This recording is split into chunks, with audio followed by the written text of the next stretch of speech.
새벽 공기가 코끝을 스치는 시간, 저는 언제나처럼 가장 먼저 잠에서 깨어납니다. 남편이 세상을 떠나고 아들 현수 내외와 함께 살게 된 지도 벌써 5년이 훌쩍 넘었네요. 이 넓은 단독주택에 저 혼자 덩그러니 남는 것이 싫다는 아들의 성화에 못 이겨 시작된 동거였지만 이제는 이 집의 새벽을 여는 것이 제 삶의 당연한 일부가 되었습니다. 창밖으로 아직 어둠이 채 가시지 않은 정원을 내다보며 깊은 숨을 들이마셨어요. 아버지께서 제게 물려주신 이 집, 구석구석 제 손길과 추억이 닿지 않은 곳이 없답니다. 부엌으로 향하는 발걸음은 익숙하고 가볍습니다. 오늘은 특별히 아들이 좋아하는 얼큰한 소고기 뭇국을 끓일 참이었어요. 어제 장에 가서 가장 좋은 부위로 사다 놓은 한우 양지를 핏물 빼고 정성껏 삶아 결대로 쪽쪽 찢었습니다. 투명하게 익은 무와 대파를 듬뿍 넣고 고춧가루와 국간장으로 칼칼하게 간을 맞추니 금세 구수한 냄새가 집안에 퍼지기 시작해요. 여기에 고등어 자반을 노릇하게 굽고 냉장고에 넣어둔 밑반찬 몇 가지를 꺼내 정갈하게 담아내니 제법 간사한 아침상이 차려졌습니다. 갓 지은 쌀밥에서 피어오르는 김을 보니 마음이 흐뭇해졌어요. 아무리 세상이 변했어도 한국 사람은 역시 따뜻한 밥심으로 하루를 시작해야지요. 한참이 지나 방문이 열리는 소리가 들리고 아들 현수가 부스스한 얼굴로 부엌으로 들어섭니다. 어머니, 일찍 일어나셨네요. 와, 냄새 좋다. 얼른 씻고 와. 너 좋아하는 소고기 뭇국 끓였다. 아들은 제 말에 고개를 끄덕이며 욕실로 향했습니다. 그 뒤를 이어 며느리 오민주가 방에서 나왔어요. 민주는 저와는 완전히 다른 세상 사람 같습니다. 아침부터 완벽하게 화장을 마친 얼굴, 몸에 딱 붙는 요가복 차림으로 나타나서는 제가 차린 밥상은 쳐다보지도 않고 냉장고로 직행하더군요. 냉장고 문을 열어 생수 한 병을 꺼내 꿀꺽꿀꺽 마신 후에야 저를 발견했다는 듯이 말합니다. 어머님, 아침부터 뭘 이렇게 거하게 차리셨어요? 기름 냄새 때문에 머리가 다 아프네. 뼈가 있는 그 말에 잠시 숨을 골랐습니다. 칭찬인지 타박인지 헷갈리게 말하는 것은 민주의 오랜 특기였죠. 저는 애써 미소를 지으며 대답했어요. 현수가 좋아하잖니. 너도 어서 한술 뜨렴. 됐어요. 전 아침부터 이런 거 안 먹는 거 아시잖아요. 속 부대껴서 어떻게 먹어요? 민주는 그렇게 말하며 식탁 의자에 앉아 휴대폰만 들여다보기 시작했습니다. 제가 몇 날 며칠을 고민해서 고른 집안 분위기와 잘 어울리는 원목 식탁이었지만 민주에게는 그저 휴대폰 거치대일 뿐인 듯 했어요. 잠시 후 씻고 나온 현수가 식탁에 앉으며 분위기를 살피더니 멋쩍게 웃으며 말했습니다. 민주가 아침은 빵이나 샐러드 같은 걸 좋아해서요. 입맛이 완전 서양식이라. 그래, 그럴 수 있지. 저는 더 말하지 않고 자리에 앉아 밥을 뜨기 시작했습니다.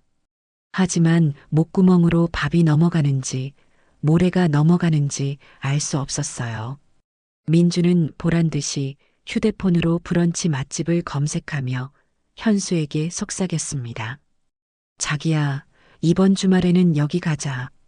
여기 팬케이크가 그렇게 맛있대. 어머님은 이런 거 싫어하시려나? 그 말은 제게 하는 말이 아니라 저를 완벽하게 타인으로 규정짓는 말이었습니다. 저는 그저 묵묵히 국그릇을 비우는 아들의 마른 등을 바라볼 뿐이었죠. 식사를 마친 아들이 출근 준비를 하러 방으로 들어가자 민주는 기다렸다는 듯이 자리에서 일어났습니다. 전 오늘 필라테스 갔다가 친구들이랑 점심 먹고 들어올게요. 저녁은 알아서들 챙겨 드세요. 그래, 조심히 다녀오너라. 민주는 제 대답은 듣는 둥 마는 둥 현관에서 비싼 명품 가방을 챙겨 들고 쌩하니 나가버렸습니다. 텅 빈 식탁에는 정성껏 차린 음식들이 온기마저 잃은 채 덩그러니 남아 있었어요. 저는 말없이 일어나 그릇들을 개수대에 담갔습니다. 정성도 마음도 몰라주는 사람을 위해 매일 새벽을 바치는 내 신세가 처량하다는 생각도 들었지만 곧 고개를 저었어요. 다 내가 좋아서 하는 일이고 내 아들, 내 손주 먹이는 일이니까요. 그렇게 스스로를 다독이며 설거지를 시작했습니다. 오전 내내 집안일에 매달렸습니다. 아들 내외가 쓰는 안방과 옷방은 매일 치워도 먼지가 쌓이는 곳이었어요. 특히 민주의 화장대 위에는 값비싼 화장품들이 무질서하게 널려 있었고 바닥에는 벗어 던진 옷가지들이 작은 산을 이루고 있었죠. 저는 묵묵히 옷들을 주워 빨래 바구니에 담고 엉망인 화장대를 가지런히 정리했습니다. 거실과 부엌 바닥을 반질반질하게 닦고 먼지 한 톨 없이 가구들을 쓸고 닦았어요. 세탁기를 2번이나 돌리고 햇살 좋은 베란다에 널어놓은 빨래를 보니 잠시나마 마음이 개운해지는 듯 했습니다. 오후에는 유치원에 간 손주 지훈이를 데리러 갈 시간이었습니다. 7살 배기 손주는 제 삶의 가장 큰 기쁨이자 이유였어요. 유치원 문 앞에서 저를 발견하고 할머니 하고 외치며 달려와 안기는 아이를 보면 아침에 상했던 마음도 눈 녹듯이 사라지곤 합니다. 우리 강아지 오늘 유치원에서 뭐하고 놀았어요? 오늘은 그림 그렸어요. 할머니 얼굴 그렸는데 선생님이 칭찬해 줬어요. 아이의 제잘거림을 들으며 집으로 돌아오는 길은 언제나 행복합니다. 집에 도착해 손을 깨끗이 씻기고 제가 직접 만든 간식을 챙겨주었어요. 지훈이는 제가 해주는 핫케이크를 세상에서 가장 좋아한답니다. 며느리는 팬케이크를 먹으러 밖에 나가지만 정작 제 손주는 할머니표 핫케이크를 더 좋아한다는 사실이 아이러니하게 느껴졌어요. 저녁 시간이 다가오고 퇴근한 아들이 돌아왔습니다. 아들은 피곤한 기색이 역력했어요. 현수야, 고생했다. 어서 씻고 저녁 먹자. 네, 어머니. 근데 민주는 아직 안 들어왔어요? 응, 친구들 만난다고 했으니 좀 늦으려나 보다. 저와 아들, 그리고 지훈이 셋이서 단출하게 저녁 식사를 마쳤습니다. 아들은 말없이 밥만 먹었고 저는 그런 아들의 얼굴을 차마 마주 볼 수 없었어요. 저녁 설거지를 하고 있을 때쯤 도어록 누르는 소리가 요란하게 들리더니 민주가 들어왔습니다. 잔뜩 술에 취한 얼굴이었어요. 아, 피곤해. 어머님, 저 마실 물 좀 주세요. 민주는 소파에 가방을 던지듯 내려놓고 그대로 드러누워 버렸습니다. 저는 묵묵히 찬물을 떠다 주었어요. 민주는 물을 받아 마시더니 집안을 한번 휙 둘러보고는 인상을 찌푸리며 말했습니다. 근데 집이 왜 이렇게 먼지가 많아요? 어머님, 청소 좀 신경 써서 하셔야겠어요. 제가 기관지가 약해서 이런 환경에 있으면 바로 기침 나온단 말이에요. 그 순간 제 손에 들려있던 물컵이 부르르 떨렸습니다. 하루 종일 허리 한번 제대로 펴지 못하고 쓸고 닦은 결과가 고작 이런 타박이라니. 제 노고는 먼지만큼이나 하찮고 보이지 않는 것인가 싶어 가슴 한구석이 서늘해졌어요. 하지만 저는 싸움을 만들고 싶지 않았습니다. 아들이 거실로 나오며 민주를 부추겼어요. 민주야, 피곤할 텐데 어서 들어가서 쉬어. 아니, 자기는 몰라서 그래. 내가 얼마나 깔끔 떠는 사람인지. 근데 이 집은 아무리 청소해도 티가 안 나. 어머님이 요령이 없으신가 봐. 그 말에 아들은 제 눈치를 한번 살피더니 민주의 등을 떠밀며 방으로 이끌었습니다. 알았어, 알았어. 내일 내가 다시 한번 청소할게. 응? 아들의 목소리는 변명처럼 들렸습니다. 저는 더 이상 그 꼴을 보고 싶지 않아 조용히 제 방으로 들어왔습니다. 방에 들어와 문을 닫으니 그제야 참았던 한숨이 터져 나왔어요. 내가 이 집에서 식모 노릇을 하려고 아들 내외와 합가를 한 것이 아닌데 씁쓸한 마음을 감출 길이 없었습니다. 그날 밤 저는 잠이 오지 않아 거실에서 늦게까지 텔레비전을 보고 있었습니다. 안방에서는 아들과 며느리가 나누는 대화 소리가 희미하게 들려왔어요. 그러다 문득 제 방문을 조심스럽게 노크하는 소리가 들렸습니다. 아들 현수였어요. 어머니, 아직 안 주무셨어요? 그래, 들어오너라. 아들은 머리를 극적이며 멋쩍은 표정으로 방에 들어왔습니다. 무슨 말을 하려는지 입술을 달싹이다가 어렵게 입을 열었어요. 저기 어머니, 드릴 말씀이 있어서요. 무슨 일이니? 그게 민주가 다음 주에 고등학교 동창 모임에 나가야 하거든요. 근데 마땅히 입고 나갈 옷이 없다고 해서요. 저는 아들의 다음 말을 기다렸습니다. 예상했던 대로였어요. 백화점에 같이 가봤는데 마음에 드는 원피스가 하나 있다고 하더라고요. 근데 가격이 좀. 그래서 말인데 어머니, 카드값 좀 보태주실 수 있을까요? 아들은 제 눈을 제대로 마주치지 못한 채 말했습니다. 그 모습에 마음이 아팠지만 한편으로는 화가 치밀어 올랐어요. 며느리의 옷장에는 택도 떼지 않은 새 옷들이 가득하다는 것을 저는 알고 있었습니다.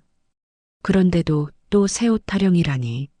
하지만 아들의 기를 죽이고 싶지 않아 저는 말없이 고개를 끄덕였습니다. 얼마면 되겠니? 한 50만 원 정도만. 그때였습니다. 거실 쪽에서 민주가 누군가와 통화하는 목소리가 선명하게 들려왔어요. 목소리를 낮추려는 노력조차 하지 않는 아주 명랑하고 높은 톤의 목소리였습니다. 응, 나야. 동창회? 당연히 가야지. 옷은 걱정 마. 우리 남편이 지금 어머님한테 돈 받아내고 있거든. 너도 알잖아. 우리 어머님 돈은 그냥 내 돈이나 마찬가지인 거. 필요할 때마다 뽑아 쓰는 ATM기 같은 거지 뭐. 호호. 통화 내용을 듣는 순간 제 머릿속에 무언가가 뚝 하고 끊어지는 소리가 났습니다. ATM기. 내가 내 아들을 낳고 길러준 내가 고작 며느리의 돈이나 뽑아 쓰는 기계 취급을 받고 있었다니. 온몸의 피가 차갑게 식는 기분이었습니다. 제 표정 변화를 읽었는지 아들이 조급하게 말했어요. 어머니, 저건 민주가 친구한테 그냥 장난으로. 저는 아들의 말을 가로막았습니다. 더 이상 듣고 싶지 않았어요. 저는 자리에서 일어나 장롱 깊숙한 곳에 넣어두었던 비상금 봉투를 꺼냈습니다. 그리고 아무 말 없이 현금 50만 원을 세어 아들의 손에 쥐어주었어요. 자, 여기 있다. 가서 너의 아내 좋은 옷 사주렴. 제 목소리는 이상할 정도로 차분했습니다. 아들은 돈을 받아들고도 어쩔 줄 몰라 하며 제 눈치를 살폈어요. 어머니, 화나신 거 아니죠? 아니다.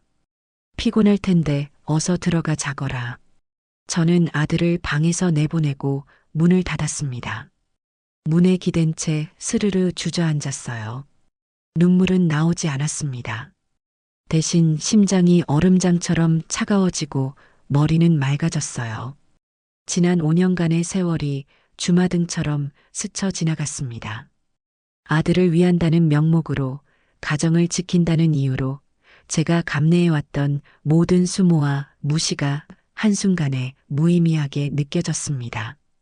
ATM기라. 그래, 내가 그동안 너희들의 현금 인출기 노릇을 톡톡히 해주었구나. 하지만 이제는 끝낼 때가 온 것 같았습니다. 이 지긋지긋한 관계를, 이 비참한 내 역할을 끝내야 한다는 차가운 결심이 제 마음속에서 조용히 하지만 단단하게 자리 잡기 시작했습니다. 창밖은 여전히 어두웠지만 제 마음속에서는 그 어떤 새벽보다 선명한 아침이 밝아오고 있었습니다. 며느리가 저를 ATM기라고 칭했던 그날 밤 이후 제 안에 무언가가 단단하게 굳어버렸습니다. 다음 날 새벽에도 저는 어김없이 일어나 아침을 준비했지만 마음가짐은 이전과 완전히 달랐어요.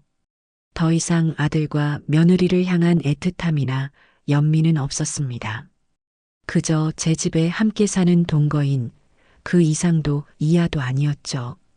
제 의무는 오직 하나, 아직 어린 손주 지훈이를 제대로 건사하는 것뿐이었습니다. 아침 식탁의 분위기는 여느 때와 다름없이 냉랭했어요. 며느리 민주는 제가 차린 밥상은 거들떠보지도 않고 어제 제가 준 돈으로 샀을 법한 새 옷을 입고 거울 앞에서 몸을 이리저리 돌려보고 있었습니다. 아들 현수는 그런 아내와 제 눈치를 번갈아 살피며 꾸역꾸역 밥을 입에 밀어 넣었죠. 저는 아무 말 없이 식사를 마친 뒤 묵묵히 설거지를 했습니다. 등 뒤에서 민주가 현수에게 말하는 소리가 들려왔어요. 자기야, 나 오늘 이 옷 입고 나가도 괜찮겠지? 동창회에서 내가 제일 돋보여야 하잖아. 그 목소리에는 일말의 미안함이나 고마움 따위는 찾아볼 수 없었습니다. 저는 그저 흐르는 물에 그릇을 헹구며 그들의 목소리를 소음처럼 흘려보냈습니다. 그렇게 며칠이 흘렀습니다. 저는 제 감정을 철저히 숨긴 채 평소와 다름없이 행동했어요. 집안일을 하고 지훈이를 돌보고 때로는 며느리의 가시 돋친 말을 못 들은 척 넘기기도 했습니다. 제 안에서 어떤 칼날이 벼려지고 있는지 그들은 전혀 눈치채지 못하는 듯 보였어요. 그날도 저는 유치원이 끝난 지훈이를 데리고 집으로 돌아오는 길이었습니다. 공원 벤치에 앉아 지훈이가 좋아하는 아이스크림을 사주며 잠시 여유를 즐기고 있었죠. 아이가 아이스크림을 입가에 잔뜩 묻히며 웃는 모습을 보니 며칠간 제 마음을 짓누르던 돌덩이가 잠시나마 가벼워지는 기분이었습니다. 바로 그때였어요. 제 휴대폰이 요란하게 울리기 시작했습니다. 화면에 뜬 이름은 아들 현수였습니다. 일하는 시간에 웬일인가 싶어 전화를 받았죠. 어머니, 큰일 났어요. 수화기 너머로 들려오는 아들의 목소리는 다급함을 넘어 거의 비명에 가까웠습니다. 제 심장이 쿵 하고 내려앉았어요. 현수야, 무슨 일이니? 침착하게 말해봐. 민주가 사고가 났어요. 지금 병원 응급실이에요. 순간 머리가 아찔해졌습니다. 아무리 며느리가 미웠어도 사고라니요. 저는 벌떡 자리에서 일어났습니다. 옆에 있던 지훈이가 제 표정을 보고 겁을 먹은 얼굴로 저를 올려다보았어요. 어느 병원이니? 많이 다쳤어? 저도 잘 모르겠어요. 운전하다가 뒤에서 차가 박았다는데 목이랑 허리를 못 움직이겠다고 해요. 일단 빨리 좀 와주세요, 어머니. 저 혼자서는 감당이 안 돼요. 아들은 거의 울먹이고 있었습니다. 저는 지훈이의 손을 꽉 잡고 알겠다고 대답한 뒤 전화를 끊었습니다. 머릿속이 하얗게 변했어요. 일단 집으로 달려가 지훈이를 이웃집에 잠시 맡기고 지갑만 챙겨 들고 무작정 밖으로 뛰쳐나갔습니다. 택시를 잡아 타고 아들이 말해준 병원으로 향하는 내내 온갖 불길한 생각들이 제 머릿속을 헤집고 다녔어요. 크게 다쳤으면 어떡하지? 평생 몸이라도 불편하게 되면 아무리 그래도 한 가족인데 내가 너무 미워만 했나? 짧은 순간이었지만 후회와 걱정이 파도처럼 밀려왔습니다. 택시 기사님을 몇 번이나 재촉하며 병원으로 향하는 시간은 영원처럼 길게 느껴졌습니다. 병원 응급실은 그야말로 아수라장이었습니다. 여기저기서 들려오는 사람들의 다급한 목소리, 분주하게 움직이는 의료진, 소독약 냄새가 뒤섞여 머리가 어지러울 지경이었죠. 저는 두리번거리며 아들을 찾았습니다. 저만치 응급 병상 커튼 옆에서 안절부절 못하며 서 있는 현수의 모습이 보였어요. 현수야. 제가 부르자 아들이 저를 발견하고는 울상이 되어 달려왔습니다. 어머니 오셨어요. 민주가 너무 아파해요. 어떡하죠? 일단 진정하고 의사 선생님은 뭐라고 하시니? 엑스레이는 찍었는데 아직 결과는 안 나왔어요. 근데 민주가 계속 아프다고 난리예요. 저는 아들의 어깨를 두드려주고 커튼을 젖혔습니다. 그 안에는 며느리 민주가 목에 하얀 깁스를 한 채 침대에 누워 있었습니다. 얼굴은 잔뜩 찡그린 채 이마에는 식은 땀인지 물인지 모를 것이 송골송골 맺혀 있었어요. 저를 보자마자 민주는 기다렸다는 듯이 아픈 소리를 내기 시작했습니다. 어머님, 저 죽는 줄 알았어요. 아이고, 목이야. 허리야. 조금만 움직여도 뼈가 부서지는 것 같아요. 그 모습에 제 마음은 다시 복잡해졌습니다. 정말로 많이 아픈 것일까? 아니면 조금 과장하는 것일까? 판단이 서지 않았어요. 그때 마침 의사가 차트를 들고 다가왔습니다. 오민주 씨 보호자분 되시죠? 네, 제가 남편이고 이쪽은 어머니입니다. 제 아내 상태가 어떤가요, 선생님? 아들이 다급하게 물었습니다. 의사는 차트를 한번 훑어보더니 다소 덤덤한 표정으로 말했어요. 일단 엑스레이 촬영 결과상으로는 골절이나 디스크 같은 심각한 이상 소견은 보이지 않습니다. 그 말에 저와 아들은 일단 안도의 한숨을 내쉬었습니다. 하지만 의사의 말은 이어졌죠. 그런데 환자분께서 통증을 워낙 심하게 호소하고 계셔서요. 이런 경우 근육이나 인대가 놀라서 생기는 통증일 수 있습니다. 정확한 건 MRI를 찍어봐야 알겠지만 일단 오늘 밤은 입원해서 경과를 지켜보는 것이 좋겠습니다. 의사는 그렇게 말하고는 다른 환자에게로 바쁘게 발걸음을 옮겼습니다. 의사가 사라지자마자 민주가 거의 울부짖듯이 말했어요. 들으셨죠, 자기야. 내가 이렇게 아프다는데 뼈에는 이상이 없다는 게 말이 돼? 저 의사 돌팔이 아니야? 더 큰 병원으로 가야 하는 거 아니냐고. 민주야, 진정해. 일단 의사 선생님 말씀대로 해보자. 응? 아들이 쩔쩔매며 며느리를 달랬습니다. 저는 그 모습을 가만히 지켜보았어요. 정말로 아픈 사람의 고통일 수도 있겠지만 어딘지 모르게 과장된 연극처럼 느껴지는 것을 애써 외면했습니다. 지금은 의심할 때가 아니라고, 가족의 도리를 다해야 할 때라고 스스로를 다독였어요. 입원 수속을 밟는 동안에도 민주의 요구는 계속되었습니다. 저는 절대 다인실은 못 써요. 시끄럽고 불편해서 병이 더 깊어질 거야. 무조건 1인실로 잡아줘요. 어머님, 듣고 계시죠? 저 사고 나서 이렇게 아픈데 이 정도는 해주실 수 있잖아요. 민주는 당연하다는 듯이 제게 요구했습니다. 아들 현수는 제 옆에서 안절부절 못하며 말했어요. 엄마, 민주가 많이 놀라고 아파서 그래. 지금은 그냥 원하는 대로 다 해주자. 응? 병원비는 엄마가 일단 좀. 아들은 말을 끝까지 잊지 못했지만 그 의미를 모를 제가 아니었습니다. 결국 또 돈 문제였어요. 저는 깊은 한숨을 삼키며 고개를 끄덕였습니다. 지금 이 난리통에 돈 몇 푼 때문에 옥신각신하고 싶지 않았습니다. 그렇게 우리는 비싼 상급 병실료를 지불하고 1인실에 며느리를 입원시켰습니다. 1인실에 들어서자마자 민주는 언제 그렇게 아팠냐는 듯이 침대 리모컨을 이리저리 눌러보며 만족스러운 표정을 지었어요. 그래, 이 정도는 되어야 병실이지. 아, 근데 병원 밥은 맛없어서 어떻게 먹지? 자기야, 나 A 본점 전복죽 먹고 싶어.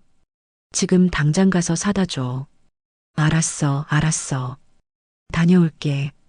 어머니, 민주 옆에 잠시만 같이 있어 주세요. 아들은 제게 부탁을 남기고 허둥지둥 병실을 나섰습니다. 병실에는 저와 며느리 단둘만 남게 되었죠. 어색한 침묵이 흘렀습니다. 저는 어디에 앉아야 할지 몰라 잠시 서성이다가 창가에 있는 작은 소파에 엉덩이를 걸쳤어요. 민주는 그런 저를 곁눈질로 한번 쓱 보더니 휴대폰을 집어들고 누군가에게 전화를 걸기 시작했습니다. 나야. 응, 병원. 사고 났잖아. 뒤에서 어떤 차가 냅다 박았지 뭐야.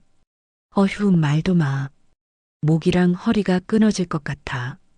그래서 당연히 입원했지. 그것도 1인실로. 우리 어머님이 누구셔? 이런 건 바로바로 해결해 주시지. 호. 그 통화 내용을 듣는 순간 저는 깨달았습니다. 아, 나는 또다시 ATM기가 되었구나. 걱정과 연민으로 복잡했던 제 마음이 다시 한번 차갑게 식어내리는 것을 느꼈습니다. 며느리에게 이 사고는 고통이 아니라 새로운 기회였던 겁니다. 창밖으로 해가 지고 있었어요. 병원의 하얀 벽 위로 길게 드리워진 그림자가 마치 제 미래를 암시하는 것 같아 저는 저도 모르게 마른 침을 삼켰습니다. 며느리 오민주가 1인실에 자리를 잡은 그 순간부터 그곳은 병실이 아니라 마치 여왕의 집무실처럼 변해버렸습니다. 아들 현수가 헐레벌떡 사온 유명 맛집의 전복죽을 받아든 민주는 한 숟가락 뜨는 둥 마는 둥 하더니 대뜸 미간을 찌푸렸어요. 자기야, 이거 왜 이렇게 식었어? 그리고 간은 또 왜 이래? 내가 말한 건 이게 아닌데. A 본점 맞긴 맞아? 맞는데 오는 길에 좀 식었나 보다. 미안해, 데워달라고 할까? 됐어, 됐어. 입맛 뚝 떨어졌네. 그냥 치워줘.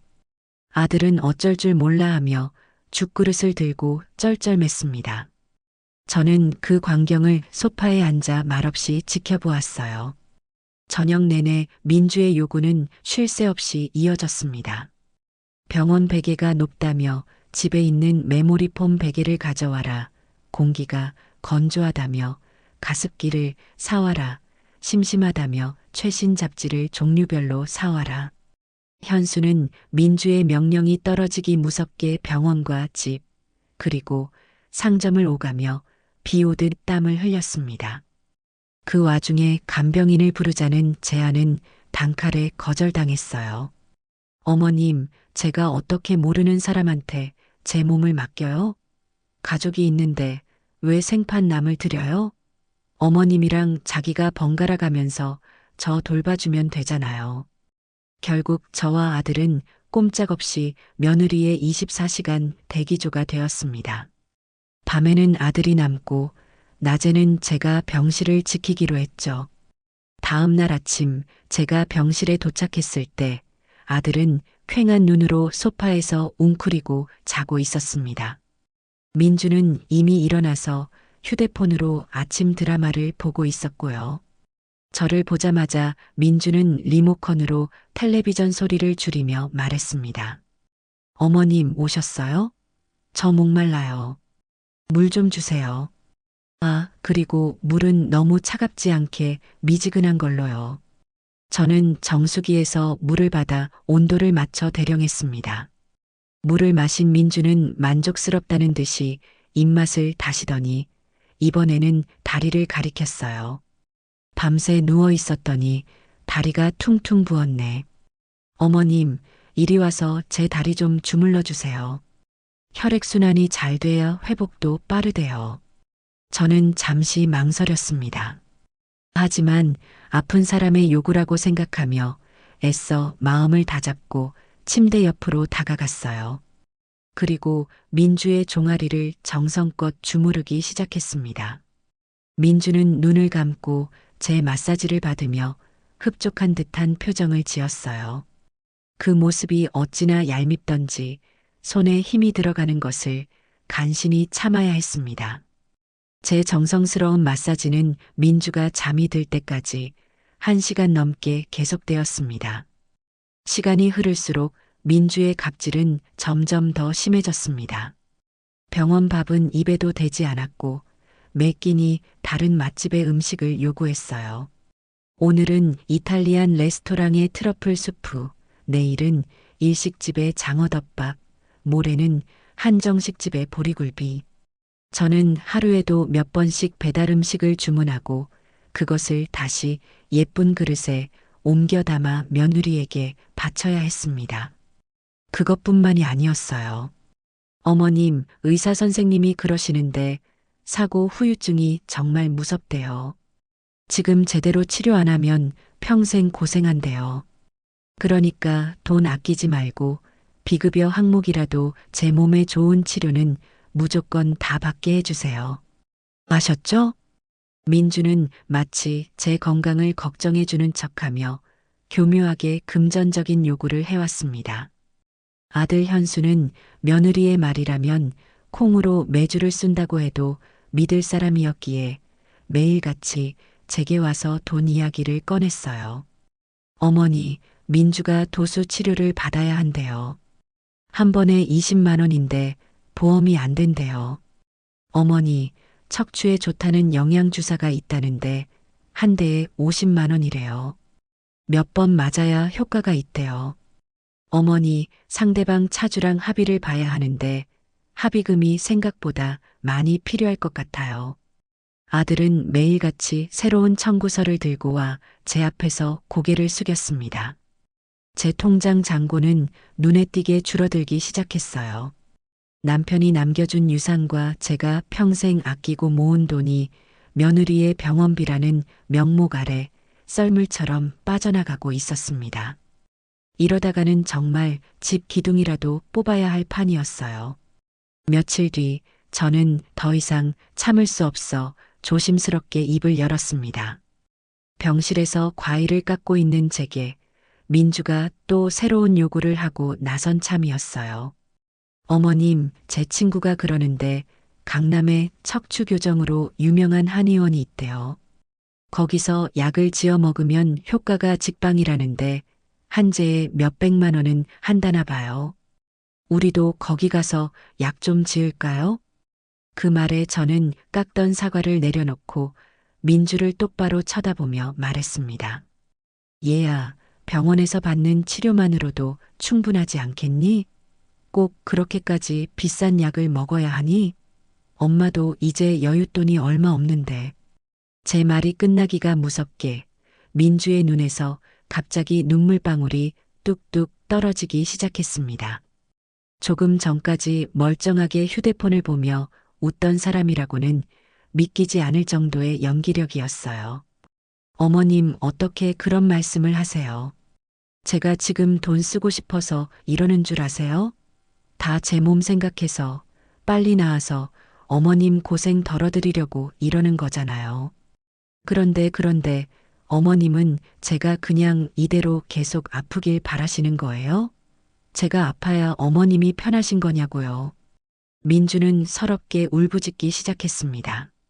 그 소리에 마침 병실로 들어오던 아들 현수가 기겁을 하며 달려왔어요. 민주야, 왜 그래? 무슨 일이야? 자기야, 흑흑. 어머님이 나한테 돈 아깝다고 타박하시잖아. 내가 아픈 게 다 거짓말인 것처럼 말씀하시잖아. 며느리의 말에 아들의 얼굴이 싸늘하게 굳어지더니 저를 향해 돌아섰습니다. 아들의 눈에는 원망과 분노가 가득했어요. 엄마, 어떻게 아픈 사람한테 그런 말을 할 수가 있어? 민주가 지금 얼마나 힘들고 고통스러워 하는지 안 보여? 엄마한테는 돈이 그렇게 중요해? 며느리가 아파서 누워 있는데 돈 걱정부터 하는 게 말이 되냐고. 아들은 제게 고래고래 소리를 질렀습니다. 저는 순간 말문이 막혔어요. 제 아들이 맞나 싶었습니다. 제 아들이 제 앞에서 며느리의 거짓 눈물에 속아 제 가슴에 비수를 꽂고 있었습니다. 저는 아무런 변명도 하지 않았습니다. 할 필요를 느끼지 못했죠. 저는 그저 싸늘한 눈으로 제 아들과 그의 품에 안겨서 어깨를 들썩이며 우는 척하는 며느리를 번갈아 쳐다보았습니다. 제 마음속에 남아있던 마지막 한 조각의 기대마저 산산조각 나는 순간이었어요. 알겠다. 내가 잘못했구나. 약 지어주마. 얼마면 되겠니? 제 목소리는 감정 없이 메말라 있었습니다. 아들은 제 대답에 잠시 머뭇거리더니 이내 민주를 다독이며 말했습니다. 거봐, 엄마도 그럴 뜻이 아니었을 거야. 오해해서 미안하다고 하잖아. 그는 제 사과를 멋대로 해석해서 며느리에게 전달했습니다. 저는 더 이상 그 역겨운 연극을 보고 싶지 않아 조용히 가방을 챙겨 병실을 나섰습니다. 복도를 걸어 나오는데 등 뒤로 민주의 훌쩍임이 잦아들고 두 사람이 소곤거리는 소리가 들리는 듯 했습니다. 병원의 차가운 복도를 혼자 걷고 있자니 헛웃음이 나왔습니다. 그래, 내가 이 집안의 죄인이구나. 돈을 대주지 못하면 죄인이 되는 세상에 살고 있었구나. 저는 엘리베이터 버튼을 누르며 결심했습니다. 이 연극의 끝은 내가 정할 것이라고. 그리고 그 끝은 결코 그들이 원하는 해피엔딩이 아닐 것이라고 말입니다. 며느리가 병원에 입원해 있는 동안 텅 빈 집에는 저와 손주 지훈이만 남게 되었습니다. 아들은 회사 일이 끝나면 곧장 병원으로 달려가 며느리 곁을 지켰고 집에 들어오는 날은 손에 꼽을 정도였어요. 덕분에 저는 며느리의 성화를 듣지 않아도 되는 고요한 시간을 보낼 수 있었습니다. 하지만 그 고요함은 폭풍 전에 그것처럼 위태롭고 불안했죠. 매일같이 줄어드는 통장 잔고와 아들의 무심한 얼굴, 며느리의 탐욕스러운 목소리가 제 머릿속을 떠나지 않았습니다.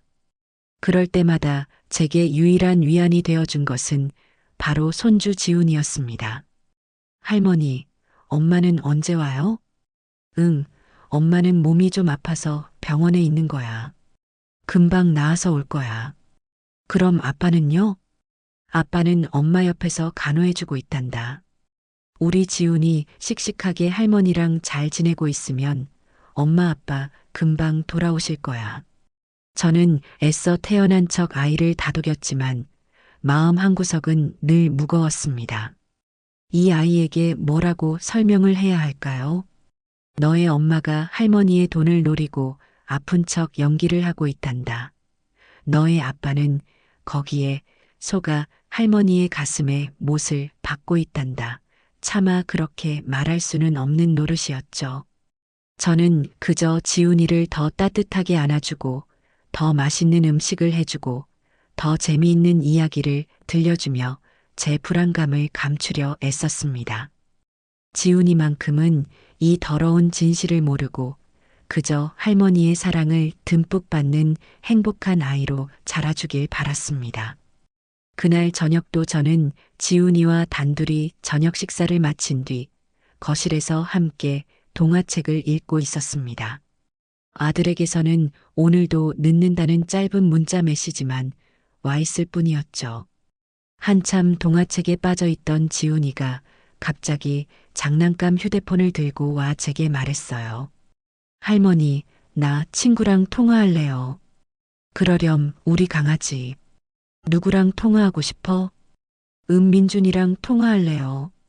저는 웃으며 지훈이의 장난을 받아주었습니다. 그런데 지훈이는 장난감 휴대폰이 아닌 거실 테이블 위에 놓여있던 제 진짜 휴대폰을 가리켰어요. 아니, 이걸로요. 민준이 엄마 번호 저장되어 있잖아요. 스피커폰으로 통화하게 해주세요. 같은 유치원에 다니는 민준이는 지훈이의 가장 친한 친구였습니다. 저는 가끔 민준이 엄마와 연락을 주고받곤 했기에 별 생각 없이 아이의 부탁을 들어주기로 했어요. 민준이 엄마에게 전화를 걸어 아이들끼리 통화하게 해주고 싶다고 양해를 구했습니다. 민준이 엄마는 흔쾌히 허락했고 저는 스피커폰 버튼을 누른 뒤 휴대폰을 지훈이에게 건네주었습니다. 여보세요? 민준아, 나 지훈이야. 지훈아, 너 지금 뭐해? 아이들의 맑은 목소리가 거실에 울려 퍼졌습니다. 저는 흐뭇한 미소를 지으며 소파에 앉아 아이들의 대화를 지켜보았어요. 둘은 오늘 유치원에서 있었던 일, 새로 나온 만화 영화 이야기 등 제잘제잘 수다를 떨기 시작했습니다. 저는 잠시 다른 생각을 하느라 아이들의 대화에 집중하지 못하고 있었어요. 내일은 또 병원비로 얼마가 나갈까? 아들은 언제쯤 정신을 차릴까 하는 무거운 생각들이 저를 짓누르고 있었죠. 바로 그때 민준이의 질문이 제 귓가에 날아와 박혔습니다. 근데 지훈아, 너희 엄마는 아직도 아프셔? 유치원 선생님이 그러시던데. 그 질문에 제 모든 신경이 휴대폰으로 쏠렸습니다. 지훈이는 뭐라고 대답할까? 저는 저도 모르게 숨을 죽였습니다. 지훈이는 아주 해맑고 천진난만한 목소리로 조금의 망설임도 없이 대답했어요. 응, 우리 엄마 아직 병원에 있어. 근데 괜찮아. 하나도 안 슬퍼.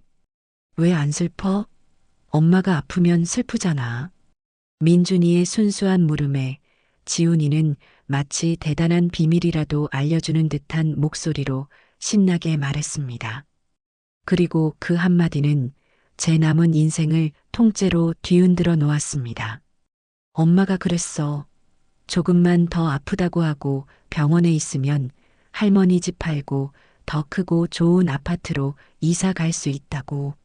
거기에는 엄청 큰 수영장도 있대. 그래서 나 하나도 안 슬퍼. 완전 신나. 그 말을 듣는 순간 제 세상이 무너져 내렸습니다. 시간이 멈추고 주변의 모든 소리가 사라졌어요. 오직 아이의 천진한 목소리만이 제 귓속에서 악마의 속삭임처럼 몇 번이고 되풀이되었습니다. 할머니 집 팔고 더 크고 좋은 아파트로 이사. 조금만 더 아프다고 하고 망치로 머리를 세게 얻어맞은 듯한 충격에 숨을 쉴 수가 없었습니다. 온몸의 피가 발끝부터 머리끝까지 차갑게 식어내리는 기분이었어요. 그동안의 모든 일들이 파노라마처럼 제 머릿속을 스쳐 지나갔습니다. 저를 ATM기라고 칭하던 며느리의 목소리, 과장되게 아픈 척하던 병실에서의 연기, 끝없이 이어지던 돈 요구, 제 탓을 하던 아들의 원망스러운 눈빛, 흩어져 있던 모든 퍼즐 조각이 한순간에 완벽하게 맞춰졌습니다. 이것은 처음부터 끝까지 제 집과 재산을 노리고 치밀하게 계획된 한 편의 사기극이었던 겁니다. 저는 멍하니 앉아 있었습니다. 아이는 여전히 신이 나서 친구에게 새로 이사갈 집에 대해 자랑하고 있었지만 제 귀에는 아무것도 들리지 않았어요. 얼마나 시간이 흘렀을까. 통화가 끝나고 지훈이가 제게 달려와 안겼습니다. 할머니, 저 잘했죠? 저는 아이를 끌어안았지만 아무 말도 할 수 없었습니다. 제 품에 안긴 아이의 온기가 느껴지지 않을 정도로 제 몸과 마음은 얼어붙어 있었습니다. 분노, 배신감, 그런 단어로는 도저히 표현할 수 없는 감정이 제 속에서 들끓었습니다. 그것은 제 인생 전체를 부정당한 듯한 깊은 허무함과 제 존재 가치를 짓밟힌 것에 대한 서늘한 생각이었어요. 그날 밤 저는 한숨도 자지 못했습니다. 침대에 누워 뜬 눈으로 밤을 새웠어요. 하지만 더 이상 눈물은 나지 않았습니다. 오히려 정신이 번쩍 들고 머리가 맑아지는 기분이었습니다. 그래, 고맙다. 아무것도 모르는 내 손주가 이 지옥 같은 현실을 내게 알려주었구나. 더 이상 망설일 필요가 없었습니다. 더 이상 저들을 위해 내 인생과 내 부모님이 물려주신 소중한 재산을 낭비할 수는 없었습니다. 동이 트기 시작할 무렵 저는 자리에서 일어났습니다. 제 마음속에서는 이미 아주 차갑고 단단하고 돌이킬 수 없는 결심이 서 있었습니다. 그들이 원하는 대로 이 집을 팔아주기로, 그리고 그들에게 평생 잊을 수 없는 선물을 안겨주기로. 제 얼굴에는 희미한 미소마저 떠올랐습니다. 그것은 복수의 여신이 짓는 차갑고도 아름다운 미소였습니다. 이제 연극은 끝났습니다. 이 막의 감독은 바로 제가 될 것이었습니다. 손주 지훈이의 그 끔찍한 말을 들은 이후로 제 시간은 다르게 흐르기 시작했습니다. 이전에 제가 무기력과 슬픔 속에서 시간을 흘려보냈다면 이제는 단단하고 차가운 결심 위에서 시간을 조각하고 있었습니다. 뜬 눈으로 밤을 새운 저는 창밖이 희미하게 밝아오는 것을 보며 조용히 자리에서 일어났습니다. 더 이상 슬픔이나 분노로 심장이 뛰지 않았어요. 대신 차갑게 식은 머리로 앞으로 해야 할 일들이 하나씩 아주 선명하게 그려지기 시작했습니다. 오늘의 아침 식사 준비는 희생이나 의무가 아니었습니다. 그것은 완벽한 연극을 위한 첫 번째 소품 준비와도 같았죠. 저는 평소보다 더 정성껏 아침을 준비했습니다. 지훈이가 좋아하는 계란찜을 넉넉하게 만들고 냉장고에 있는 재료로 간단한 반찬 몇 가지를 더 만들었어요. 이제 곧 이 집에서 마지막이 될지도 모를 아침 식사들이었습니다. 오전 시간을 이용해 지훈이를 유치원에 데려다주고 저는 곧장 집으로 돌아오지 않았습니다. 제 발걸음은 버스 정류장을 향하고 있었죠. 목적지는 시내에 있는 법률사무소 밀집 지역이었습니다. 평생 법 없이도 살 사람이라 자부했는데 제 발로 변호사를 찾아가게 될 줄은 꿈에도 몰랐어요. 인터넷으로 미리 검색해둔 가사 및 부동산 관련 상담으로 평판이 좋은 변호사 사무실의 문을 열고 들어섰을 때 저는 조금 떨리는 것을 느꼈습니다. 하지만 문을 여는 순간 그 떨림은 곧 단단한 사명감으로 바뀌었어요. 상담실에 마주 앉은 중년의 변호사는 제 이야기를 묵묵히 들어주었습니다.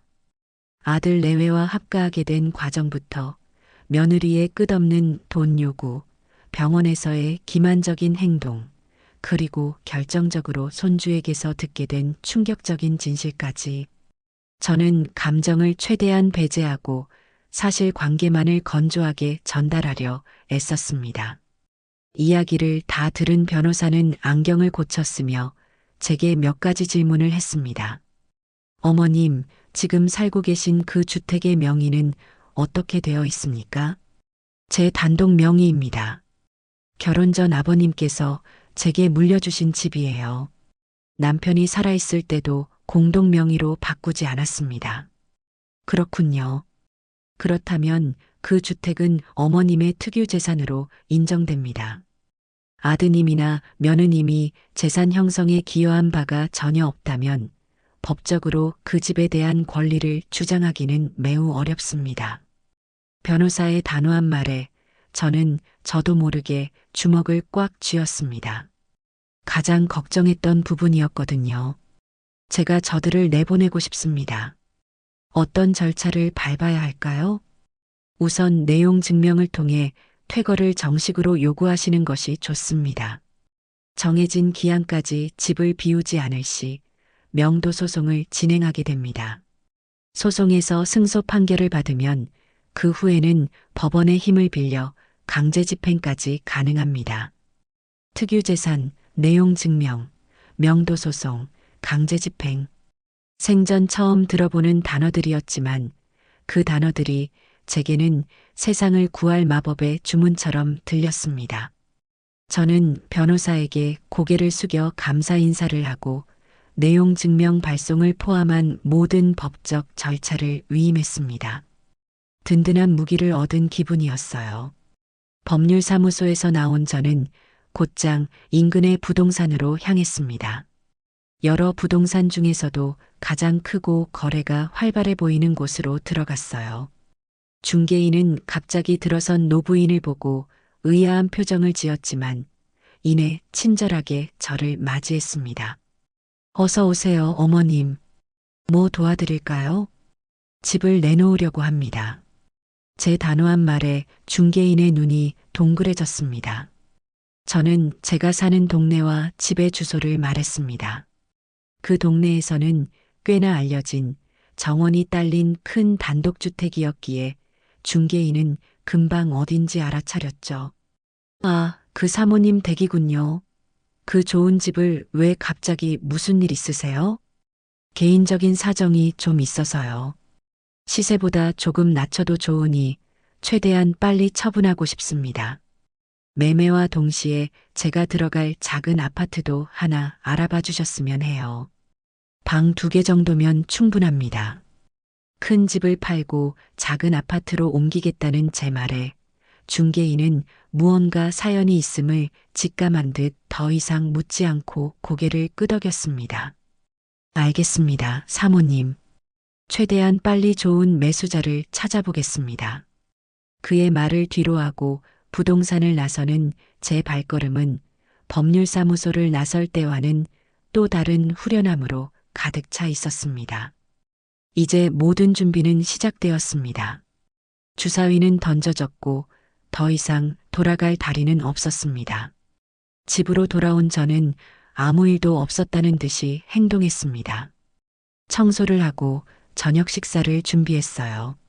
얼마 지나지 않아 아들에게서 전화가 걸려왔습니다. 어머니, 저예요. 민주 상태는 좀 어때요? 저는 제 안에서 치밀어 오르는 경멸감을 억누르고 최대한 다정한 목소리를 연기했습니다. 아, 현수야. 민주는 괜찮니? 병원 생활이 힘들지는 않고? 네, 뭐 계속 누워만 있으니 좀이 쑤시는가 봐요. 그래도 어머님이 신경 써주신 덕분에 좋은 치료 잘 받고 있어요. 참, 내일 한의원에 가서 약을 짓기로 했는데 약값이 만만치 않네요. 어머니, 괜찮으시겠어요? 그럼 괜찮고 말고. 아픈 사람 치료하는데 돈이 문제겠니? 필요한 만큼 말하렴. 내가 어떻게든 마련해 볼 테니. 저는 제 입에서 그런 말이 술술 나오는 것에 스스로도 놀랐습니다. 제 말을 들은 아들은 안심한 듯 목소리가 한결 밝아졌어요. 역시 우리 어머니밖에 없어요. 정말 감사합니다. 민주도 어머니한테 정말 고마워하고 있어요. 저는 전화기 너머에서 아들의 말을 들으며 코웃음을 치는 며느리의 얼굴을 상상했습니다. 고마워한다고? 제 돈을 빼먹을 수 있어서 고마워하겠지. 그래, 알았다. 민주에게 안부 전해주렴. 몸 관리 잘하라고. 전화를 끊고 저는 잠시 허공을 응시했습니다. 가서 너의 아내 좋은 약 지어주렴. 이제 그 말은 더 이상 체념이나 희생의 언어가 아니었습니다. 그것은 덫을 놓는 사냥꾼의 언어였어요. 너희가 원하는 대로 얼마든지 돈을 내어주마. 너희의 탐욕이 하늘을 찌를수록 너희가 파놓은 함정은 더욱 깊어질 테니. 그리고 그 함정에 빠져 허우적거릴 때 나는 가장 높은 곳에서 너희를 내려다볼 것이다. 그날 이후 저는 완벽한 두 얼굴의 배우가 되었습니다. 아들과의 통화에서는 한없이 인자하고 걱정 많은 시어머니를 연기했고 며느리가 먹고 싶다는 음식이 있으면 군말 없이 배달시켜 병원으로 보냈습니다. 지훈이 앞에서는 세상에서 가장 다정한 할머니가 되어 함께 웃고 떠들었어요. 하지만 혼자 있을 때 저는 차가운 전략가가 되었습니다. 인터넷으로 명도 소송 절차를 더 자세히 알아보고 이사갈 아파트의 시세를 꼼꼼히 체크했어요. 제 수첩에는 앞으로 해야 할 일들이 날짜별로 빼곡하게 적혀 나갔습니다. 겉으로는 평화로운 일상이었지만 제 마음속에서는 거대한 폭풍이 조용히 몸집을 불리고 있었습니다. 저는 매일 밤 거실 창가에 서서 제가 평생을 살아온 이 집을 내려다보았습니다. 이전에는 따뜻한 보금자리였던 이 집이 이제는 제 복수를 위한 가장 강력한 무기처럼 보였습니다. 집의 모든 벽돌과 창문이 제게 속삭이는 듯 했습니다. 이제 곧 끝이 올 것이라고. 당신의 시간이 오고 있다고 말입니다. 법률적, 행정적 준비를 마친 제게 남은 과제는 단 하나였습니다. 그들의 만행을 명명백백하게 증명할 증거를 확보하는 것이었죠. 변호사는 증거가 많을수록 소송이 유리해지고 혹시 모를 분쟁에서 제 입장을 더욱 공고히 할 수 있다고 조언했습니다. 저는 그 조언을 가슴 깊이 새겼습니다. 복수는 감정적으로 하는 것이 아니라 차갑고 명확한 사실로 해야 하는 법이니까요. 그 첫 번째 단계는 바로 돈의 흐름을 파악하는 것이었습니다. 다음 날 저는 은행 문이 열리자마자 주거래 은행을 찾아갔습니다. 번호표를 뽑고 기다리는 동안 제 심장은 묘한 긴장감으로 두근거렸어요. 창구 직원에게 신분증을 내밀며 지난 5년간 아들 김현수의 계좌로 이체된 모든 내역과 며느리 오민주가 사용한 제 명의의 신용카드 내역 전체를 출력해달라고 요청했습니다. 젊은 직원은 제 요청에 조금 놀란 듯 했지만 이내 제 단호한 표정을 보고 군말 없이 서류를 준비하기 시작했어요. 잠시 후 프린터에서는 쉴 새 없이 종이가 쏟아져 나왔습니다. A4 용지로 수십 장에 달하는 그 서류 뭉치를 받아드는 순간 저는 그 무게에 잠시 휘청할 뻔했습니다. 그것은 단순한 종이의 무게가 아니었어요. 지난 5년간 제가 짊어져 온 마음의 짐, 그리고 제 무지와 어리석음의 무게였습니다. 집으로 돌아온 저는 식탁에 서류 뭉치를 펼쳐놓고 형광펜을 집어들었습니다. 그리고 한 장 한 장, 한 줄 한 줄 꼼꼼하게 내역을 훑어보기 시작했어요. 처음에는 그저 아들의 생활비와 용돈을 보태준 것이라고 생각했습니다. 하지만 내역을 자세히 들여다볼수록 제 상상을 아득히 뛰어넘는 지출들이 모습을 드러냈습니다.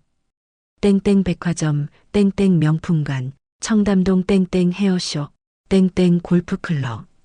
며느리가 사용한 신용카드 내역은 그녀의 사치스러운 생활을 그대로 보여주는 전시회나 다름없었어요.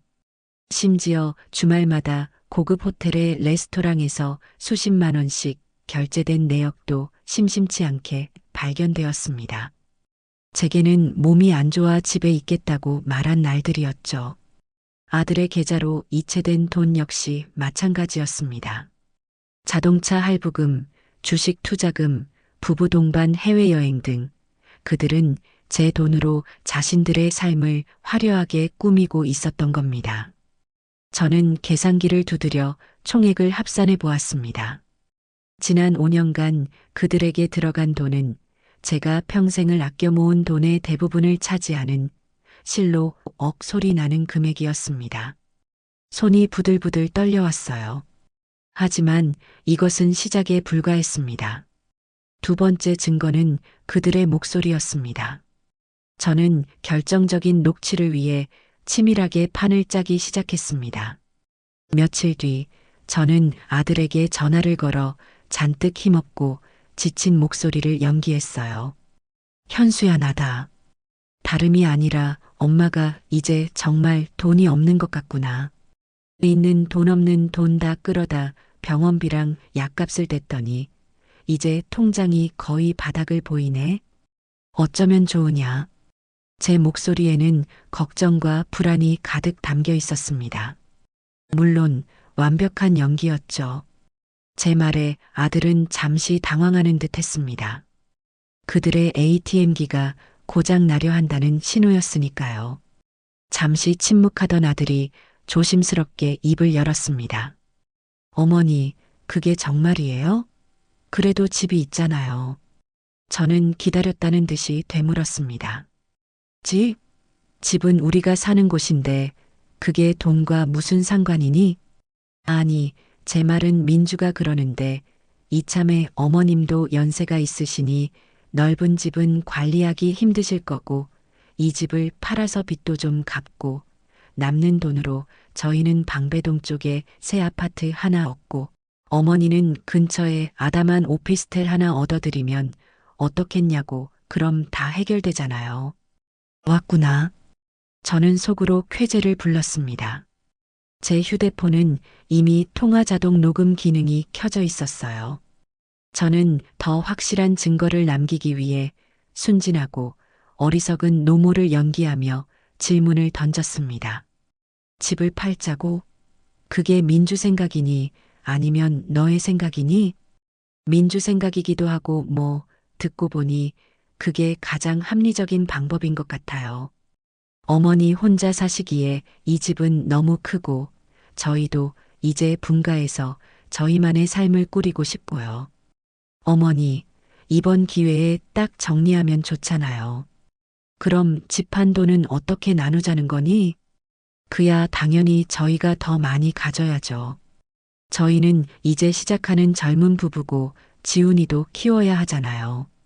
어머니는 오피스텔 하나 얻어드리고 매달 용돈 조금씩 드리면 되죠. 안 그래요, 어머니? 아들의 목소리에는 일말의 죄책감도 없었습니다. 그것이 가장 합리적이고 당연한 방법이라는 확신에 차 있었어요. 저는 조용히 전화를 끊었습니다. 그리고 곧장 녹음 파일을 컴퓨터에 백업하고 여러 개의 USB에 나누어 저장했습니다. 이 녹음 파일은 아들이 제 등 뒤에 칼을 꽂았다는 가장 확실하고도 잔인한 증거가 될 것이었습니다. 마지막 증거는 며느리의 실체를 보여줄 자료였습니다. 저는 문득 며느리가 SNS를 한다는 사실을 떠올렸습니다. 하지만 그녀의 계정은 비공개였죠. 포기할 제가 아니었습니다. 저는 며느리가 자주 언급하던 친구의 이름을 기억해냈습니다. 그 친구의 SNS를 찾아 들어가니 다행히 전체 공개 계정이었습니다. 친구의 게시물들을 훑어보던 중 저는 제 눈을 의심했습니다. 며느리와 그 친구가 함께 찍은 사진 아래에 며느리의 비공개 계정이 태그되어 있었던 겁니다. 저는 혹시나 하는 마음에 제 부계정으로 팔로우 신청을 했습니다. 며칠간 아무 소식이 없어 포기하려던 찰나 놀랍게도 며느리가 제 팔로우를 수락했습니다. 아마도 제가 꾸며놓은 가짜 프로필 사진과 게시물들에 별의심을 하지 않은 모양이었어요. 그리고 마침내 저는 판도라의 상자를 열었습니다. 며느리의 SNS는 그야말로 가관이었습니다. 병원 침대에 누워 링거를 꽂은 팔과 새로 산 명품 시계를 함께 찍은 사진 밑에는 아픈 만큼 성숙해지고 통장도 성숙해진다. 해시태그 병원 스타그램, 해시태그 남편 찬스, 해시태그 아니고 해시태그 시어머니 찬스라는 해시태그가 달려 있었어요. 친구들과 고급 레스토랑에서 식사하며 찍은 사진에는 병문안 와준 의리 있는 내 친구들, 병원 밥 지겨웠는데 이 포강 제대로 라는 글이 적혀 있었습니다. 심지어 시어머니 등골 빼먹는 꿀팁, 남편을 내 편으로 만드는 10가지 방법 같은 게시물을 공유하며 이거 완전 꿀팁이네 저장. 이라고 적어놓기까지 했죠. 가장 결정적인 것은 사고가 나던 날 올린 게시물이었습니다. 인생 역전의 기회는 예고 없이 찾아온다. 액땜했다 생각하고 새 출발 준비하자. 해시태그 인생은 타이밍 해시태그 꽃길만 걷자라는 글과 함께 새로 이사갈 아파트 모델하우스 사진을 올려놓았던 겁니다. 저는 손을 부들부들 떨며 그 모든 화면을 하나하나 캡처하고 날짜와 시간이 나오도록 인쇄했습니다. 증거는 차고 넘쳤습니다. 통장 내역, 녹음 파일, 그리고 며느리의 SNS 기록까지. 이 증거들은 그들이 얼마나 치밀하고 악랄하게 저를 기만했는지를 보여주는 명백한 증표였습니다. 저는 모든 증거 자료를 파일에 넣어 서랍 깊숙한 곳에 보관했습니다. 이제 모든 준비는 끝났습니다. 저는 사냥을 마친 암사자처럼 조용히 때를 기다렸습니다. 며느리가 퇴원해서 제 발로 이 집, 이 심판대 위로 올라올 그날을 말입니다. 시간은 흘러 마침내 며느리 오민주가 퇴원하는 날이 밝았습니다. 아침부터 아들 현수는 부산을 떨며 제게 전화를 걸어왔습니다. 그의 목소리는 잔뜩 상기되어 있었죠. 어머니, 오늘 드디어 민주가 퇴원해요. 의사 선생님이 이제 통원 치료만 받으면 된다고 하셨어요. 그동안 정말 고생 많으셨습니다. 이따 오후에 집으로 모시고 갈게요. 그래, 고생했다. 조심해서 오너라. 저는 아무 감정 없는 목소리로 대답하고 전화를 끊었습니다. 고생 많으셨습니다. 라니, 그 말의 무게를 알기나 하는 걸까? 저는 쓴웃음을 지으며 마지막 준비를 시작했습니다. 집안을 평소보다 더 깨끗하게 청소하고 며느리가 좋아하지도 않을 소고기 미역국을 한 솥 끓였습니다. 완벽한 무대를 위한 마지막 장식이었죠. 그리고 서랍 깊숙한 곳에 넣어두었던 증거 파일들을 꺼내 거실 테이블 아래 보이지 않는 곳에 놓아두었습니다. 이제 배우들만 도착하면 이 지긋지긋한 연극의 마지막 막이 오를 참이었습니다. 오후가 되자 현관 도어록 누르는 소리가 요란하게 들렸습니다. 문이 열리고 아들이 휠체어를 밀며 들어왔어요. 휠체어에는 마치 전쟁에서 승리하고 돌아온 개선장군처럼 거만한 표정의 민주가 앉아 있었습니다. 멀쩡히 두 발로 걸어 다닐 수 있다는 것을 알았지만 그녀는 마지막까지 피해자 코스프레를 잊지 않았습니다. 어머님, 저 왔어요. 아이고, 그래도 집이 제일 편하네. 민주는 현수의 부축을 받아 휠체어에서 일어나 소파 중 가장 좋은 자리에 보란 듯이 드러누웠습니다.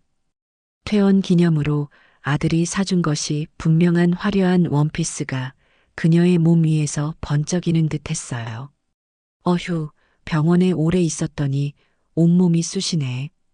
어머님, 저 이제부터 아무것도 못하니까 모든 건 다 어머님이 해주셔야 해요. 아셨죠? 저 아직 환자예요. 그녀는 제게 대답할 기회도 주지 않고 당연하다는 듯이 명령했습니다. 아들 현수는 그런 며느리 옆에 앉아 과일을 깎을 준비를 하며 거들었어요.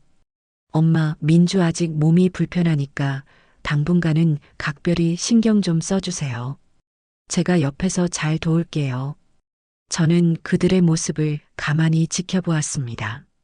저를 완벽한 하녀 취급하는 며느리나 그런 며느리의 비위를 맞추느라 여념이 없는 아들이나 그들의 역겨운 이중주의 마침표를 찍어줄 시간이었습니다. 저는 조용히 거실 테이블 앞으로 다가가 앉았습니다. 그리고 테이블 아래에 숨겨두었던 서류 파일을 꺼내들었죠. 그 모습을 본 아들과 며느리가 의아한 표정으로 저를 쳐다보았습니다. 어머니, 그게 뭐예요?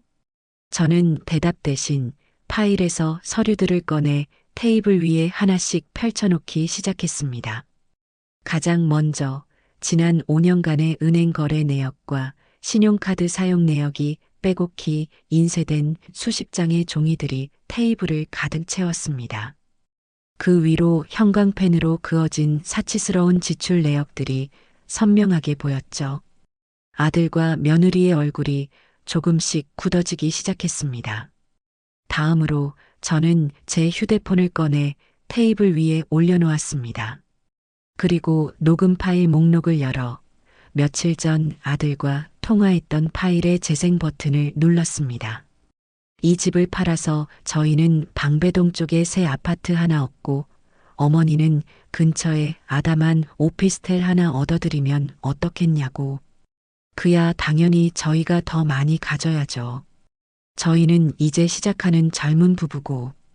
아들의 목소리가 거실에 선명하게 울려 퍼지자 현수의 얼굴은 하얗게 질려버렸습니다. 그는 믿을 수 없다는 듯 저와 휴대폰을 번갈아 쳐다보았어요. 소파에 누워있던 민주도 상체를 벌떡 일으켰습니다. 마지막으로 저는 며느리의 SNS를 캡처해서 인쇄한 종이들을 그들 앞에 펼쳐놓았습니다. 해시태그 시어머니 찬스, 인생 역전의 기회라는 해시태그와 함께 병원과 명품, 모델하우스 사진이 뒤섞인 그 증거물들을 본 민주의 얼굴에서는 핏기가 완전히 사라졌습니다. 그녀의 입술이 경련을 일으키듯 파르르 떨리는 것이 보였어요. 거실에는 무거운 침묵이 흘렀습니다. 오직 제가 넘기는 종이 소리와 그들의 거친 숨소리만이 들려올 뿐이었죠. 모든 증거를 테이블 위에 전시한 저는 비로소 고개를 들어 그들을 똑바로 마주 보았습니다. 그리고 제 인생에서 가장 차갑고 가장 고요한 목소리로 입을 열었습니다. 지훈이 말이 맞더구나. 제 말에 아들과 며느리가 움찔했습니다. 저는 그들의 눈을 피하지 않고 말을 이었습니다. 내가 이 집을 팔아서 너희를 더 좋은 곳으로 보내주려고 한다. 그 순간 민주의 눈이 순간적으로 반짝이는 것을 저는 놓치지 않았습니다. 이 상황에서도 탐욕을 버리지 못하는 어리석은 모습이었죠.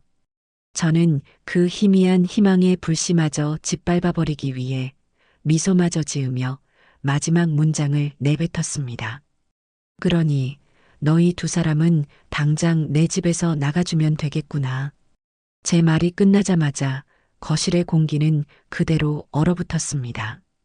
소파에 앉아있던 아들 현수는 마치 난생 처음 들어보는 외국어를 들은 사람처럼 멍한 표정으로 저를 쳐다봤고 상체를 일으켰던 며느리 오민주는 경악으로 얼어붙은 채 입만 뻐끔거리고 있었죠. 그 짧은 정적을 깬 것은 며느리의 귀를 찢는 듯한 비명이었습니다. 지금 뭐라고 하셨어요, 어머님? 정신이 어떻게 되신 거 아니에요? 저희더러 나가라니 이게 말이 되는 소리냐고요. 조금 전까지 아파서 죽겠다던 환자는 어디 가고 성난 살쾡이 같은 여자만 남아 있었습니다. 민주는 소파에서 벌떡 일어나 믿을 수 없다는 듯 제게로 다가오며 소리쳤습니다. 그녀의 얼굴은 분노와 당혹감으로 붉게 달아올라 있었어요. 저희가 이 집에서 어머님 모시고 산 세월이 몇 년인데요. 그동안 들어간 생활비는 어쩔 것이며 저희가 이 집에 들인 정성은 또 어쩔 건데요. 이제 와서 다 늙은 어머님을 누가 모셔준다고 저희를 내쫓으세요? 은혜도 모르시는 거예요? 은혜라니. 저는 기가 막혀 헛웃음이 나왔습니다. 제 돈으로 호의호식하며 저를 식모 취급하고 제 집을 팔아넘길 궁리까지 한 사람들이 은혜를 입에 올리다니요. 그 뻔뻔함의 깊이를 가늠할 수조차 없었습니다. 옆에 있던 아들 현수도 그제야 정신을 차렸는지 자리에서 일어나 제 팔을 붙잡으며 애원하기 시작했습니다. 엄마, 왜 이러세요, 갑자기. 우리가 뭘 그렇게 잘못했다고 집을 나가라고까지 하세요. 네. 엄마, 제발 진정하고 말씀하세요. 이건 아니잖아요. 우리가 가족인데 어떻게 이럴 수가 있어요. 아들의 목소리는 절박했지만 그 안에는 진정한 반성이나 뉘우침은 없었습니다. 오직 이 상황을 어떻게든 모면하고 싶어하는 비겁한 발버둥만이 느껴질 뿐이었죠. 저는 제 팔을 붙잡은 아들의 손을 차갑게 뿌리쳤습니다. 그리고 테이블 위에 놓인 증거물들을 손가락으로 가리켰습니다. 잘못한 게 없다고? 너희 눈에는 이것들이 보이지도 않느냐?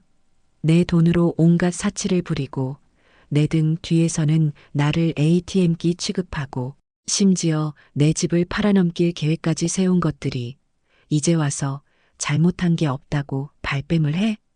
제 목소리는 나직했지만 얼음장처럼 차가웠습니다. 제 말에 아들은 할 말을 잃은 채 입을 꾹 다물었고 며느리는 더욱 기세등등하게 악을 썼습니다. 그게 뭐 어때서요? 며느리가 시어머니 돈 좀 쓸 수도 있지. 그걸 가지고 이렇게 치사하게 구세요? 그리고 집 파는 건 다 어머님 편하자고. 저희가 머리 써서 제안한 거잖아요. 연세도 있으신데 언제까지 그 큰 집 청소하고 관리하며 사실 거냐고요. 저희의 깊은 뜻도 모르고. 저는 더 이상 그 궤변을 들어줄 가치를 느끼지 못했습니다. 저는 안방으로 들어가 서류 가방에서 변호사가 준비해준 서류 봉투를 꺼내왔습니다. 그리고 그 봉투를 거실 테이블 위로 던지듯 내려놓았어요. 깊은 뜻이라.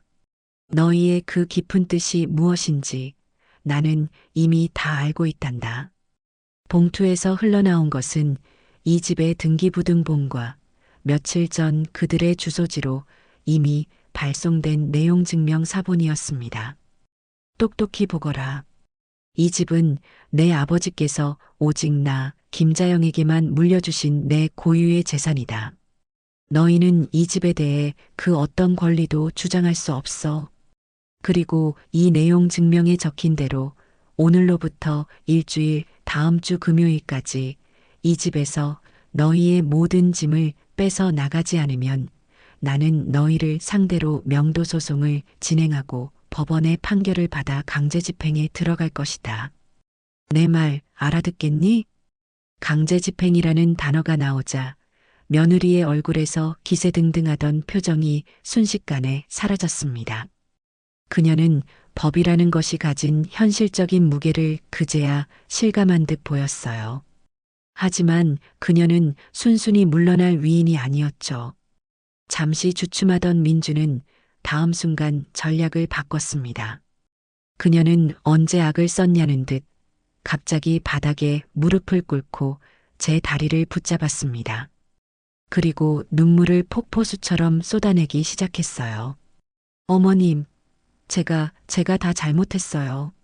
제가 어리석었어요. 철이 없어서 그랬어요.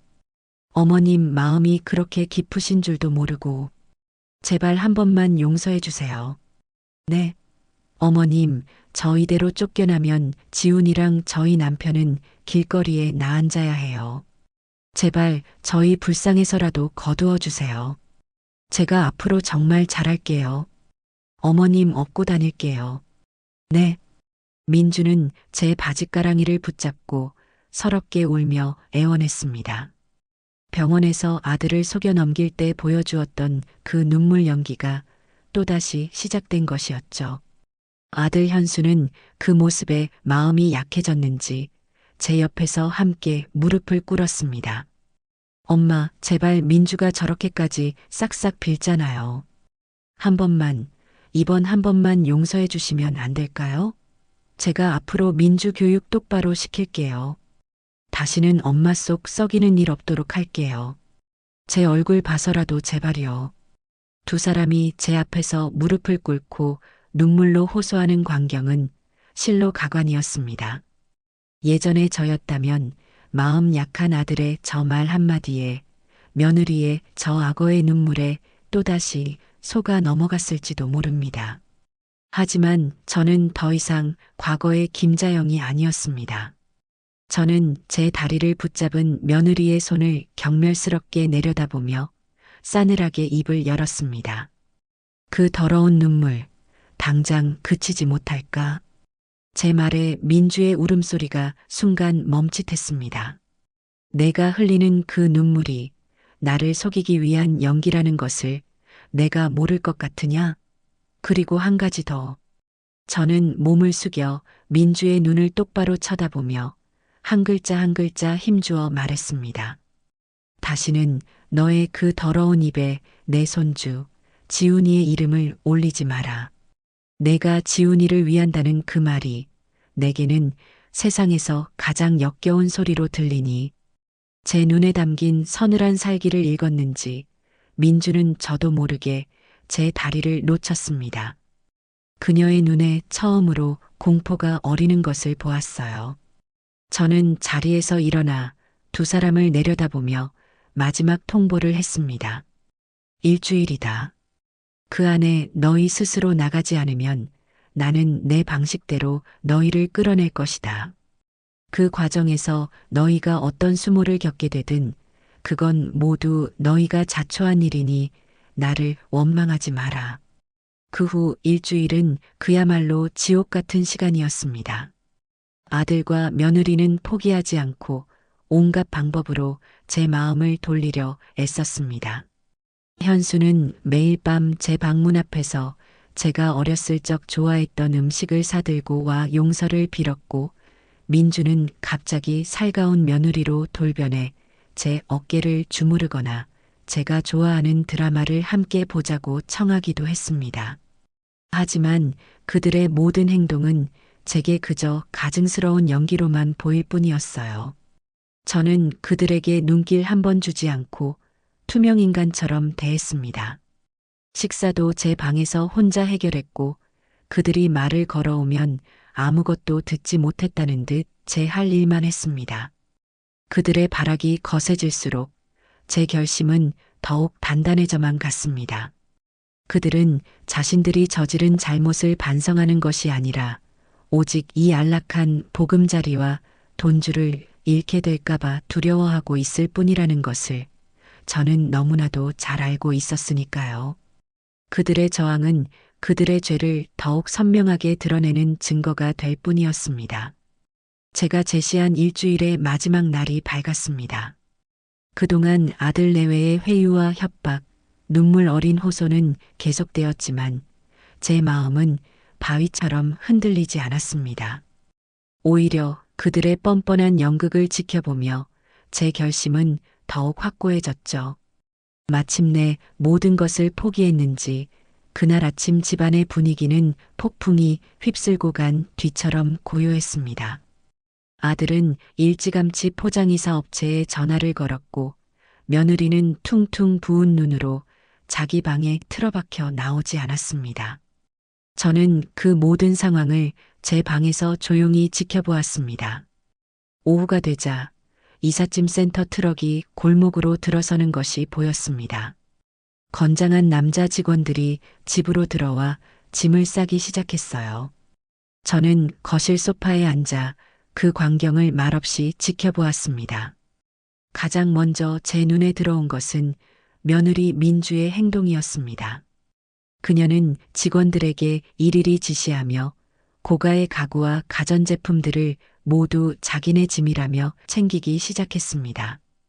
제가 혼술합시고 큰맘 먹고 사주었던 75인치 텔레비전, 이 집에 이사 오면서 장만한 이탈리아제 가죽 소파, 양문형 냉장고와 드럼, 세탁기까지 그 모든 것들이 마치 원래부터 자기 소유였다는 듯 당연하게 포장되고 있었습니다. 이거 조심해서 다뤄주세요. 스크래치 나면 안 되니까요. 그 소파 작년에 백화점에서 1,000만 원 넘게 주고 산 거란 말이에요. 민주는 직원들 옆에 서서 날카롭게 지시하며 자신의 재산을 챙기는데 여념이 없었습니다. 아들 현수는 차마 제 눈을 마주치지 못하고 묵묵히 옷가지나 자잘한 짐들을 상자에 담고 있었죠. 어떤 이웃이 이 광경을 본다면 제가 아들 내외에게 쫓겨나는 것이라고 착각할지도 모를 정도였습니다. 하지만 저는 아무 말도 하지 않았습니다. 그깟 물건들에 더 이상 미련은 없었으니까요.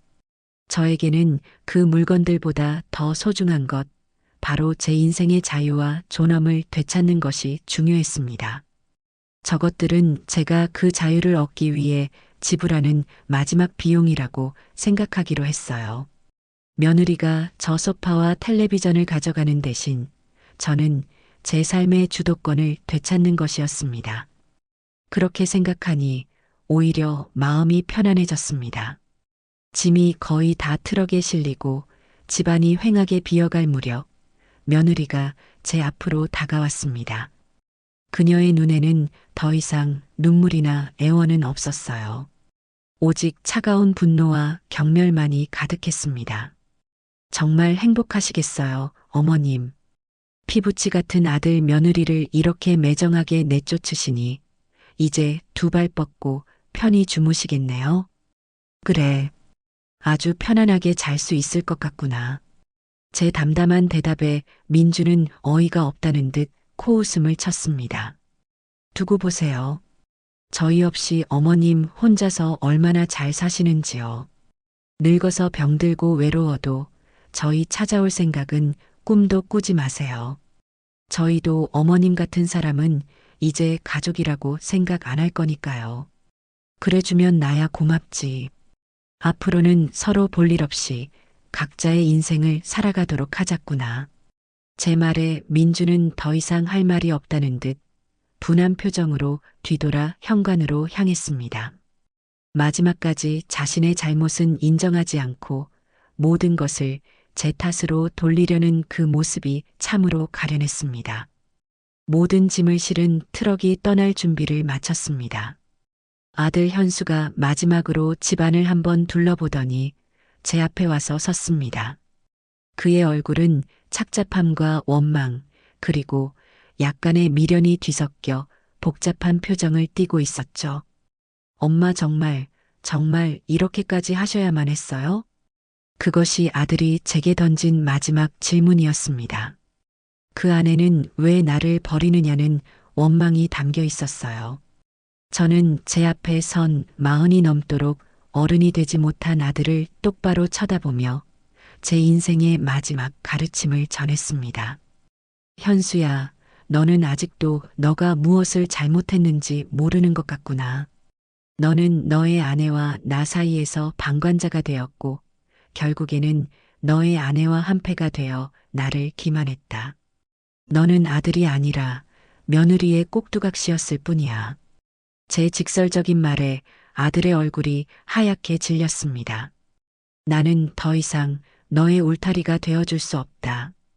이제부터 너의 인생은 온전히 너가 책임져야 한다. 너의 아내와 함께 어떤 삶을 살아가든 그것은 너의 선택이고 너의 몫이야. 더 이상 내게 기댈 생각은 하지 마라. 제 목소리는 단호했습니다. 거기에는 한치의 망설임도 동정도 없었습니다. 아들은 한동안 아무 말도 하지 못하고 바닥만 내려다보더니 이내 힘없이 고개를 끄덕였습니다. 그리고는 아무 말 없이 뒤돌아 텅 빈 집을 나섰습니다. 현관문이 닫히고 이삿짐 트럭이 엔진 소리를 내며 골목을 빠져나가는 소리가 들려왔습니다. 저는 한동안 그 자리에 못 박힌 듯 서 있었습니다. 이윽고 트럭의 엔진 소리가 완전히 사라지고 집안에는 완벽한 고요가 찾아왔습니다. 수년간 저를 괴롭히던 소음이 사라진 평화로운 정적이었습니다. 저는 천천히 집안을 둘러보았습니다. 텔레비전이 놓여 있던 자리, 소파가 있던 자리, 식탁이 있던 자리가 휑하게 비어 있었습니다. 그 빈 공간들은 허전함이 아니라 오히려 새로운 가능성으로 채워질 여백처럼 느껴졌어요. 저는 천천히 거실 창가로 다가가 굳게 닫혀 있던 창문을 활짝 열었습니다. 시원한 바깥 공기가 집 안으로 쏟아져 들어오며 묵은 먼지와 함께 지난 세월의 아픔과 원망까지도 모두 씻어내는 듯 했습니다. 저는 깊게 숨을 들이마셨습니다. 그 공기는 제가 태어나서 처음 맛보는 듯한 완전한 자유의 맛이었습니다. 눈물이 날 것이라고 생각했는데 이상하게도 입가에는 미소가 번졌습니다. 수십 년간 저를 짓누르던 무거운 족쇄가 풀려나는 진정한 해방의 순간이었습니다. 아들 내외가 떠나간 집은 놀라울 정도로 평화로웠습니다. 저는 며칠간 그 텅 빈 공간을 오롯이 즐겼습니다. 누구의 눈치도 볼 필요 없이 제가 좋아하는 음악을 크게 틀어놓고 제가 먹고 싶을 때 먹고 자고 싶을 때 잤습니다. 휑하게 비어버린 가구들의 자리는 오히려 제 마음을 넓고 자유롭게 만들어 주었어요. 부동산에서는 집을 보러 오겠다는 연락이 쇄도했습니다. 동네에서 입지가 좋은 주택이었고 제가 시세보다 조금 저렴하게 내놓았기 때문이었죠. 집은 생각보다 훨씬 빨리 좋은 가격에 팔렸습니다. 계약서에 도장을 찍는 날 저는 제 인생의 한 챕터를 완벽하게 마무리 짓는 기분이었습니다. 저는 계약금과 중도금을 받아 곧바로 제가 살 아파트를 알아보았습니다. 더 이상 넓은 집은 필요 없었어요. 제가 원한 것은 안전하고 깔끔하고 오롯이 저 혼자만의 시간을 누릴 수 있는 공간이었습니다. 며칠을 밟은 판 끝에 저는 도심의 한적한 주택가에 있는 신축 아파트를 계약했습니다. 방 2개에 거실 하나. 하나는 제 침실로, 다른 하나는 손주 지훈이가 언제든 와서 편히 머물다 갈 수 있는 방으로 꾸밀 생각이었습니다. 집을 팔고 남은 목돈은 허투루 쓰지 않았습니다. 변호사와 재무 상담사의 조언을 받아 제 노후를 보낼 안정적인 연금 상품에 가입하고 나머지는 손주 지훈이의 이름으로 교육비 통장을 만들어 차곡차곡 넣어두었습니다. 이 돈은 아들이나 며느리가 절대 손댈 수 없도록 지훈이가 성인이 된 후에야 찾을 수 있도록 안전장치를 걸어두는 것도 잊지 않았죠. 새 아파트로 이사하던 날 저는 작은 행복을 느꼈습니다. 제가 직접 고른 아담한 소파와 식탁, 그리고 제 취향이 고스란히 담긴 그릇들을 정리하며 비로소 제 인생의 주인이 된 것 같다는 생각을 했어요. 베란다에는 작은 화단을 만들어 제가 좋아하는 꽃들을 심었습니다. 매일 아침 그 꽃들에 물을 주며 하루를 시작하는 것은 제게 새로운 기쁨을 주었습니다. 저는 더 이상 누군가를 위해 밥을 하거나 청소를 하지 않았습니다. 오직 저 자신을 위해 요리하고 저 자신을 위해 집을 가꾸었죠. 문화센터에 등록해 그동안 배우고 싶었던 서예를 배우기 시작했고 동네 도서관에서 책을 빌려 읽으며 오후 시간을 보냈습니다. 제 삶은 조용했지만 그 어떤 때보다 풍요롭고 충만했습니다. 그렇게 몇 달의 시간이 평화롭게 흘렀습니다. 그러던 어느 날 저녁 모르는 번호로 전화가 한 통 걸려왔습니다. 받을까 말까 망설이다 전화를 받자 수화기 너머로 익숙하지만 힘없는 목소리가 들려왔습니다. 아들 현수였어요. 엄마 저예요. 저는 아무 말도 하지 않았습니다. 무슨 말을 해야 할지 몰랐거든요. 아들은 한참을 머뭇거리다 어렵게 입을 열었습니다. 저 엄마 잘 지내세요? 그래, 잘 지낸다. 다행이네요. 저는 잘 못 지내요. 아들의 목소리는 거의 울먹이고 있었습니다. 저는 그의 다음 말을 묵묵히 기다렸습니다. 그 여자 민주, 저 떠났어요. 엄마한테서 받은 돈으로 오피스텔 보증금이며 위자료까지 다 챙겨서 저 몰래 다른 남자 만나고 있었나 봐요. 제가 무능해서 더 이상 같이 못 살겠다면서 얼마 전에 짐 싸서 나가버렸어요. 저는 그 말을 들었지만 아무런 감흥이 일지 않았습니다. 놀랍지도 통쾌하지도 않았어요. 그저 올 것이 왔구나 하는 생각뿐이었습니다. 저는 지금 친구 집을 전전하면서 지내고 있어요. 가진 돈도 다 떨어지고 일도 손에 안 잡히고 엄마, 제가 정말 잘못했어요. 제가 정말 죽을 죄를 지었어요. 그때 엄마 말씀 들었어야 했는데 엄마, 저 너무 힘들어요. 저 좀 도와주시면 안 될까요? 아들은 결국 울음을 터뜨리며 제게 돈을 요구했습니다. 예전 같았으면 당장이라도 달려가 아들을 보듬고 남은 돈이라도 긁어 모아 주었을 테지만 이제 저는 그럴 수 없었습니다. 현수야. 저는 차분하게 아들의 이름을 불렀습니다.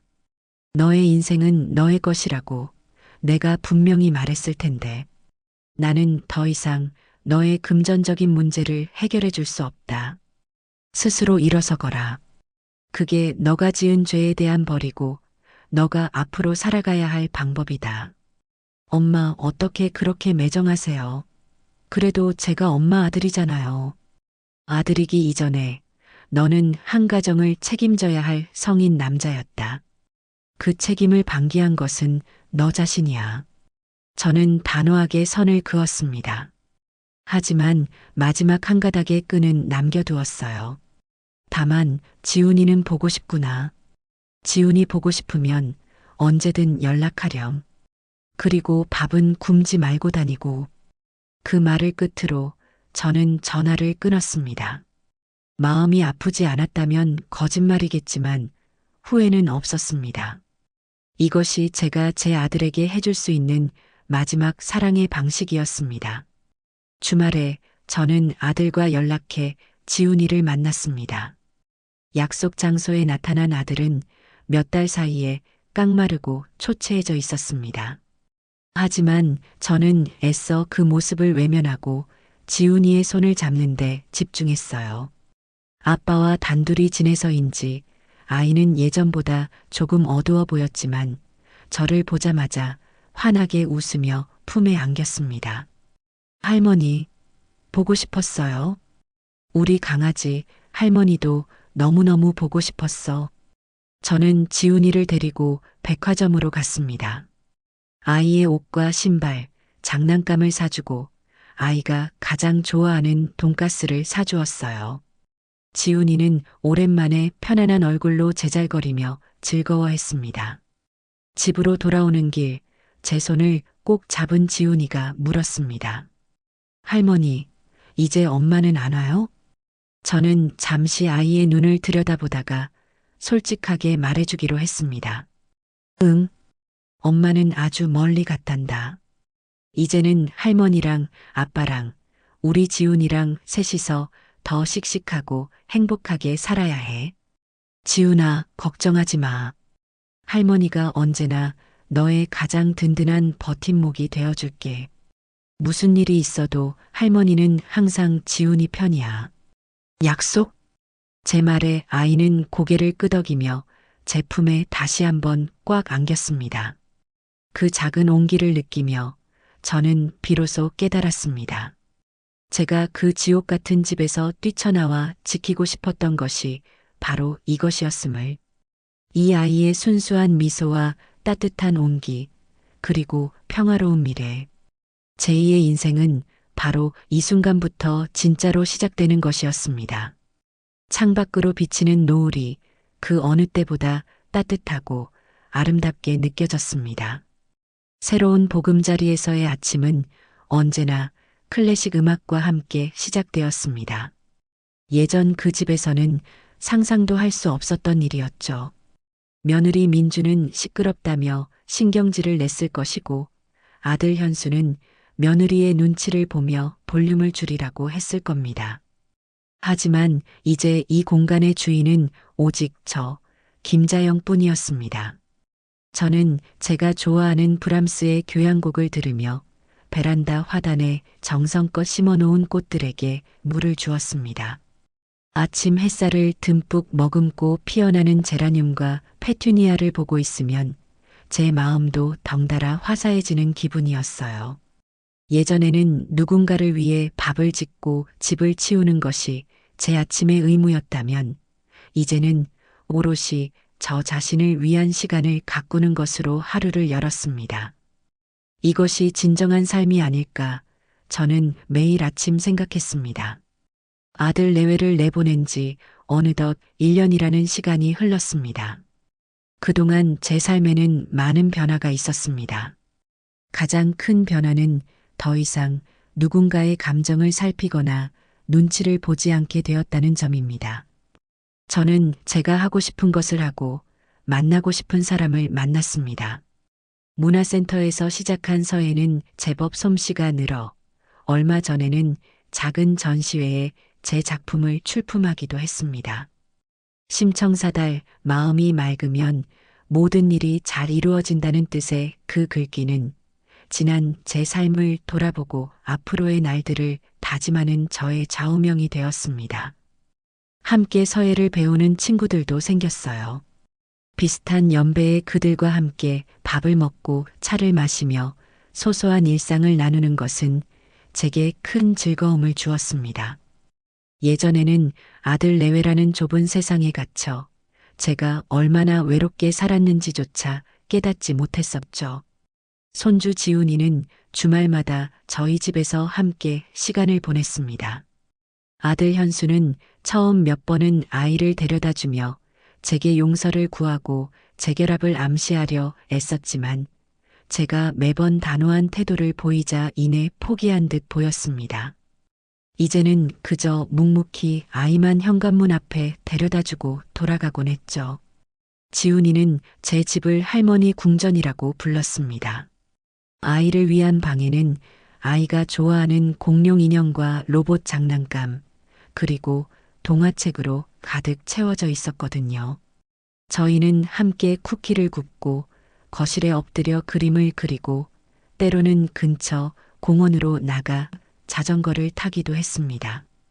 아이의 얼굴에서는 예전의 그늘이 점점 옅어지고 본래의 밝고 명랑한 모습을 되찾아가고 있었습니다. 할머니, 저는 할머니랑 사는 게 제일 좋아요. 어느 날 제 무릎을 베고 누워 동화책을 보던 지훈이가 불쑥 말했습니다. 저는 아이의 머리를 쓰다듬으며 대답했어요. 할머니도 우리 지훈이랑 함께 있는 지금이 제일 행복하단다. 그것은 진심이었습니다. 저는 더 이상 과거에 얽매이지 않았습니다. 아들과 며느리에 대한 원망이나 미움 같은 감정은 시간이 흐르면서 무뎌지고 희미해져 갔습니다.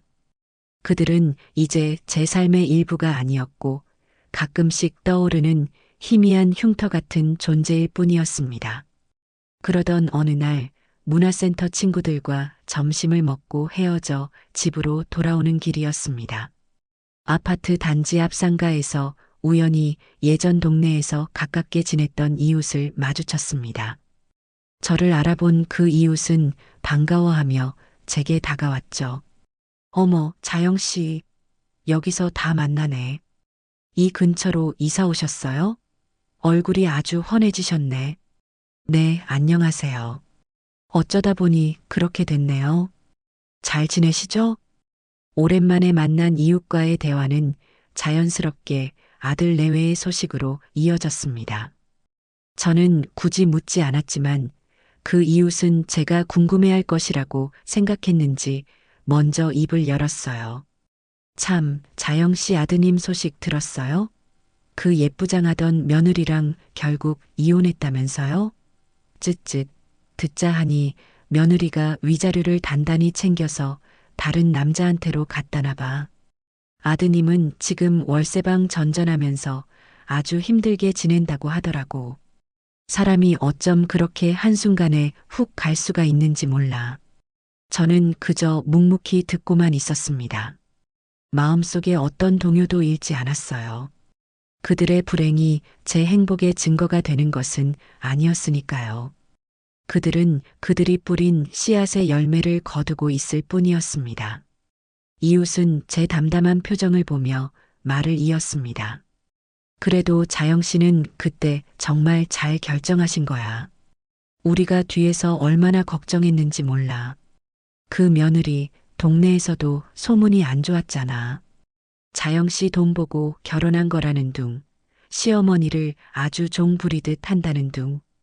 다들 쉬쉬해서 말은 못했지만 언젠가 한 번은 터질 줄 알았지. 아무튼 지금이라도 이렇게 편안하게 사시는 것 보니 내가 다 속이 시원하네.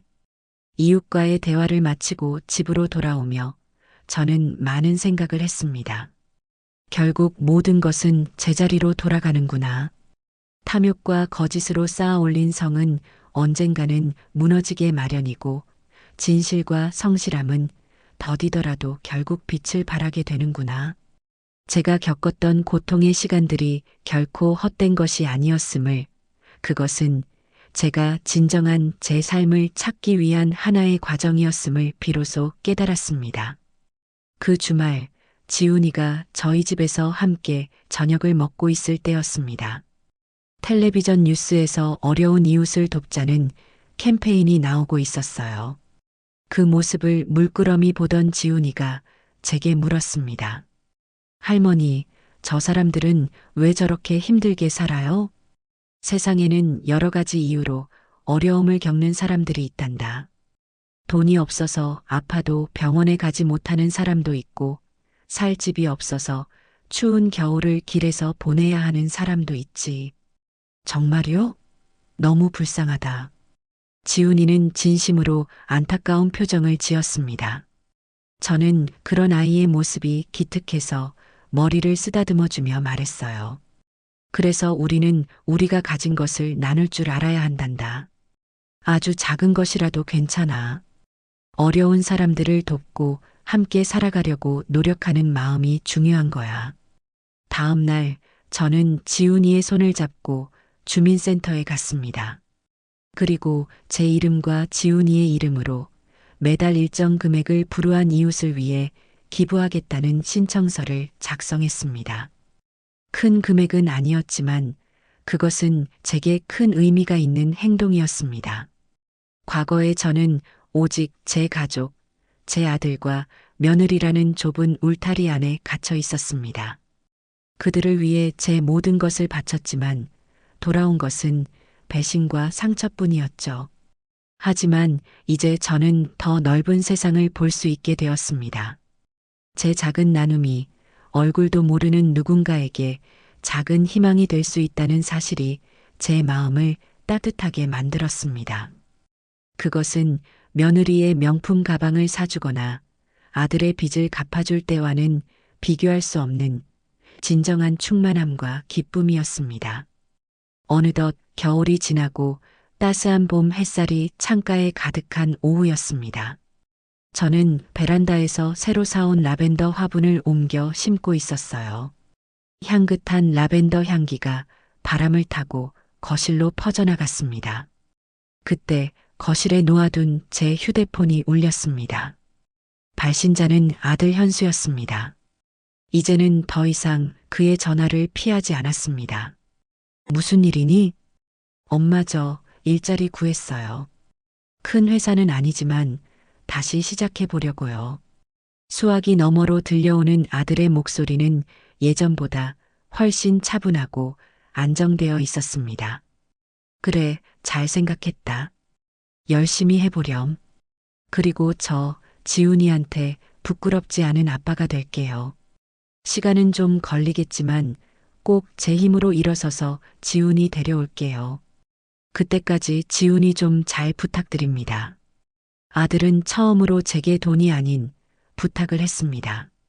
그리고 그 부탁 안에는 뒤늦게나마 아비로서의 책임감을 다하려는 의지가 담겨 있었죠. 알겠다. 지훈이 걱정은 하지 말고 너의 삶에나 집중하거라. 전화를 끊고 저는 잠시 생각에 잠겼습니다. 아들은 아마도 오랜 시간이 걸릴 테지만 조금씩 어른이 되어가고 있는지도 모릅니다. 저는 그를 용서하지는 않았지만 그의 새로운 시작을 막고 싶지도 않았습니다. 그저 멀리서 그가 자신의 삶을 제대로 살아내기를 지켜볼 뿐이었습니다.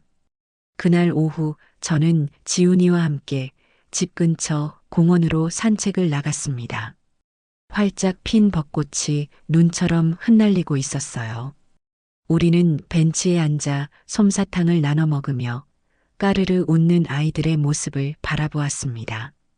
제 휴대폰으로 문화센터 친구에게서 메시지가 왔습니다. 자영 씨, 다음 주에 우리 다 같이 남해로 봄나들이 가는 거 어때? 저는 미소를 지으며 답장을 보냈습니다. 좋아요. 저도 갈게요. 제 삶은 이제 더 이상 과거에 얽매여 있지 않았습니다. 제게는 사랑하는 손주가 있고 좋은 친구들이 있으며 앞으로 해보고 싶은 수많은 계획들이 있었습니다. 문득 저는 깨달았습니다. 진정한 자유란 단순히 나를 억압하던 존재로부터 벗어나는 것만을 의미하는 것이 아니라는 것을요. 그것은 과거의 상처와 원망으로부터 내 마음을 해방시키고 오롯이 나 자신으로서 현재를 살아가며 새로운 관계와 미래를 향해 나아갈 용기를 갖는 것이었습니다. 저는 제 옆에서 솜사탕을 맛있게 먹고 있는 지훈이의 손을 꼭 잡았습니다. 제 얼굴에는 오랜 세월의 그늘을 걷어낸 진심으로 평화롭고 행복한 미소가 피어났습니다. 제2의 인생은 이토록 눈부시게 아름다울 거예요.